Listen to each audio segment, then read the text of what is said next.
Halo adik-adik, berjumpa kembali dengan Kak Tiar dalam pembelajaran sosiologi pada kesempatan kali ini. Nah, adik-adik semua kelas 10 kita sudah memasuki jenjang baru di SMA, dan kali ini pelajaran sosiologi kita akan pelajari sebagai salah satu materi pada jurusan IPS. Adik-adik semua, pada saat kelas 9 SMP, 8 SMP, dan 7 SMP, kita sebenarnya sudah mempelajari yang namanya sosiologi, namun masih tercampur dengan mata pelajaran IPS dan materi IPS yang lain seperti geografi, ekonomi, dan sejarah. Nah, adik-adik semua, untuk itu dalam awal kita mempelajari sosiologi, agar adik-adik bisa mengenal dasar-dasar sosiologi, maka kita akan melihat beberapa materi inti pada bagian ini adalah yakni sosiologi sebagai ilmu pengetahuan dan sejarah perkembangan sosiologi. Nah, untuk itu, mengingat pentingnya dua subbab ini, mari kita simak dengan seksama adik-adik sekalian. Nah, yang pertama kita akan bahas mengenai sosiologi sebagai ilmu pengetahuan. Nah, tentu saja sosiologi sebagai salah satu mata pelajaran penting di jurusan IPS yang tidak kalah penting dengan mata pelajaran lain, itu memuat berbagai ilmu pengetahuan tentang hubungan manusia dengan sesama manusia.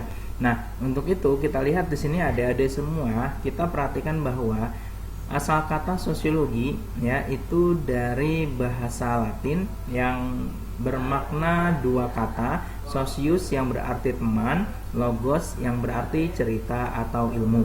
Nah, berarti yang tadi sudah kakak katakan bahwa sosiologi adalah ilmu tentang hubungan antara manusia dengan sesamanya. Nah, untuk itu sosiologi perlu atau penting kita bahas di IPS sebagai salah satu pelajaran utama, karena memuat teori-teori penting tentang bagaimana manusia berhubungan khususnya dengan sesama manusia.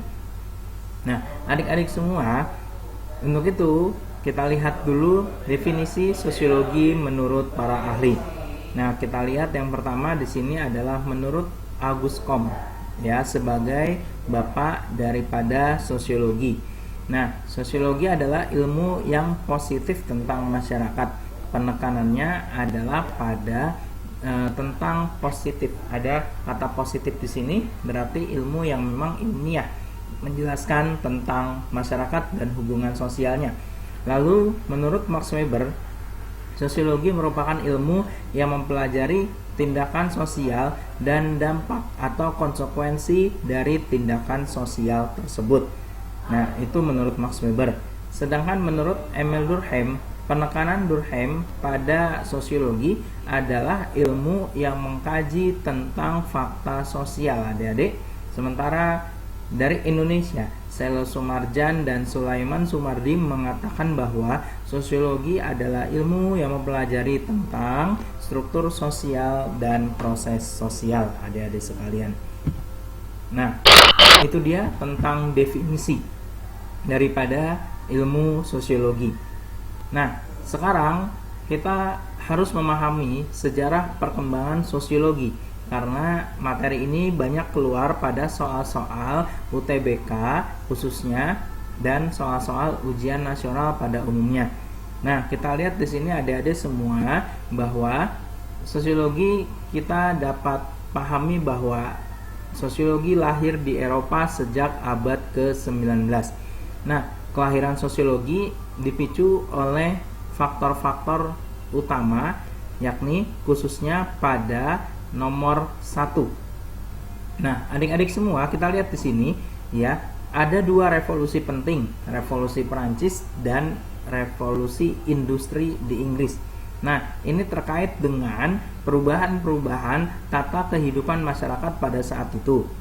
Kalau di revolusi Perancis, inilah faktor utama yang melahirkan Auguste Comte sebagai bapak dari sosiologi, karena memang dialah yang meneliti pertama kali tentang penyerbuan penjara Bastille di Perancis, yang menyatakan bahwa kesewenang-wenangan daripada pemimpin Prancis saat itu, Maria Antoinette dan Louis ke-16 itu runtuh. Nah, artinya simbol kekejaman atau kediktatoran mereka, yakni penjara Bastille itu turut dihancurkan. Nah, disinilah ilmuwan sosial yakni Comte ya menyatakan bahwa ilmu alam tidak bisa mengatasi atau memecahkan masalah tersebut. Jadilah dia meletakkan dasar-dasar ilmu sosiologi. Nah, lalu yang di Inggris ada revolusi industri di mana terjadi penggunaan tenaga mesin secara besar-besaran yang mengakibatkan pengangguran bagi masyarakat. Nah, dua revolusi penting ini keluar pada UTBK dan pada ujian nasional tahun-tahun sebelumnya. Yang kedua adalah perubahan sistem politik dari kerajaan ke merkantilisme, di mana semua kegiatan ekonomi dibuat dalam bentuk emas. Yang ketiga ada juga dari bidang agama, ada revolusi Martin Luther King yang nantinya mengadakan protes pada gereja Katolik dan kemudian ya mendirikan agama Protestan. Nah, lalu yang berikutnya adalah meningkatnya individualisme dan adanya antusiasme yang besar terhadap ilmu pengetahuan serta berkembangnya kepercayaan terhadap diri sendiri. Nah, untuk itu yang meletakkan dasar pemikiran ini adalah bapak dari sosiologi, yakni adalah Auguste Comte. Nah, adik-adik semua, Auguste Comte ya sebagai bapak dari sosiologi, tentu di sini adalah dia mempunyai informasi yang lebih mendalam, mempunyai kelebihan yang dianggap oleh masyarakat saat itu sebagai bapak sosiologi. Nah, di soal-soal dari UTBK atau SNMPTN atau SBMPTN tahun-tahun sebelumnya itu sering ditanyakan kenapa Comte digelari bapaknya sosiologi. Yang pertama adalah di sini Comte menjelaskan yang dia sebut sebagai hukum 3 stadia. Hukum 3 stadia ini adalah hukum perkembangan pemikiran atau pengetahuan manusia. Nah, kata Comte di sini ya, apa yang menjadi pemikiran dia? Yang pertama adalah urutan perkembangan stadia ini, satu, tahap teologi atau tahap ketuhanan, di mana terjadi dominasi pengetahuan oleh agamawan, dan saat itu tahapan itu adalah tahap yang paling rendah menurut Comte karena rasionalitas masih dikendalikan oleh kaum agamawan. Yang kedua adalah tahap metafisika, tahap peralihan menuju tahap yang positif adik-adik. Namun ya sisa-sisa tahap teologi masih terjadi.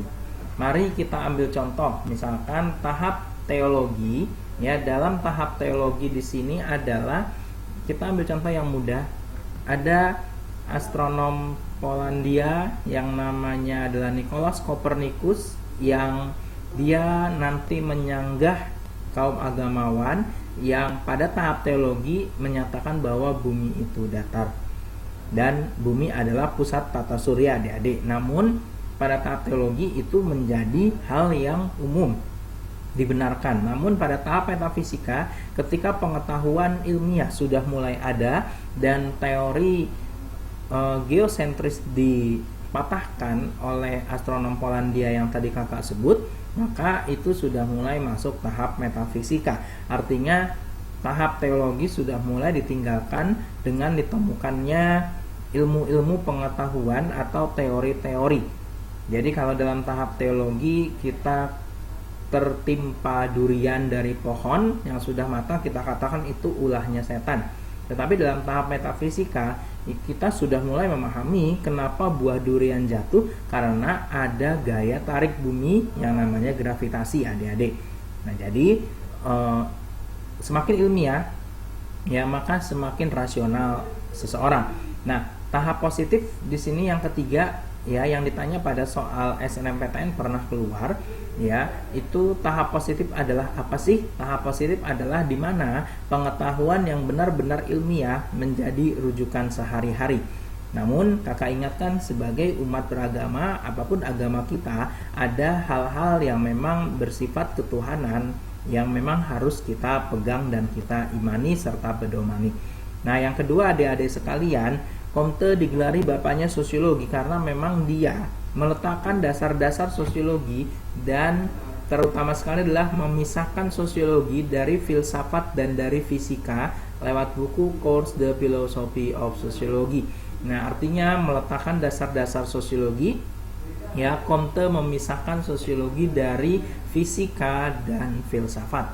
Makanya sosiologi dahulu sebelum namanya sosiologi itu dikatakan sebagai fisika sosial karena menggunakan pendekatan ilmu-ilmu alam untuk ya mempelajari atau menelaah masyarakat, dan itu memang sulit atau tidak dimungkinkan. Dan yang ketiga, kenapa Comte diberi julukan sebagai bapaknya sosiologi, karena memang dia memberi nama ilmu tersebut sebagai sosiologi, adik-adik semua.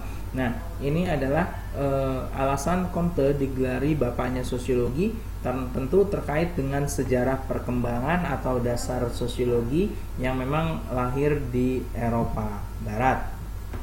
Nah, adik-adik semua, setelah Comte meletakkan dasar-dasar daripada sosiologi, ya, maka di sini banyak kemudian tokoh-tokoh sosiologi klasik terutama yang memang meneruskan Comte untuk meneruskan teori-teori yang sudah Comte buat sebagai dasar sosiologi. Auguste Comte, ada positivisme, ada Emile Durkheim di sini terkait dengan konsep dia sebagai materi solidaritas, mekanik dan organik. Lalu ada Max Weber dengan tindakan sosialnya, ini juga kerap kali sering ditanyakan pada soal.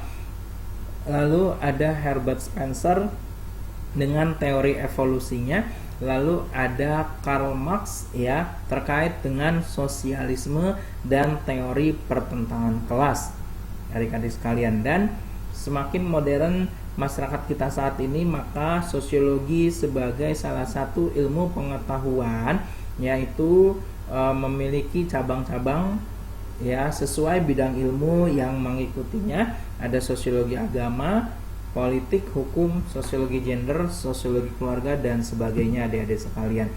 Ya,